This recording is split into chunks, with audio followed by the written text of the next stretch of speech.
How to create a Movo bank account online. In this video, I'll show you how to create a Movo bank account online. It's simple and quick, so let's get started.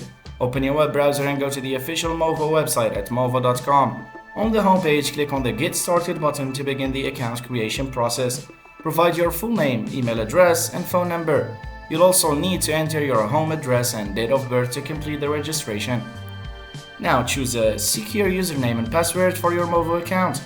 Make sure your password is strong for security purposes, as you will be using these two credentials to log into your account in the future.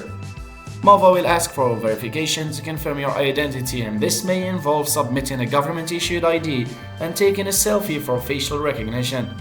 You can link your Movo account to an existing bank account or add funds using a debit or credit card, so follow the prompts to securely link your payment method. Review the terms and conditions of Movo services, and if you agree, click on I agree to proceed. Once everything is filled out, click the Submit button to complete your application, and after submitting, you will receive a confirmation email. Once your account is approved, you'll have access to your Movo bank account online. And that's it, you've successfully created your account, and now you can start managing your finances and using Movo services. Thanks for watching.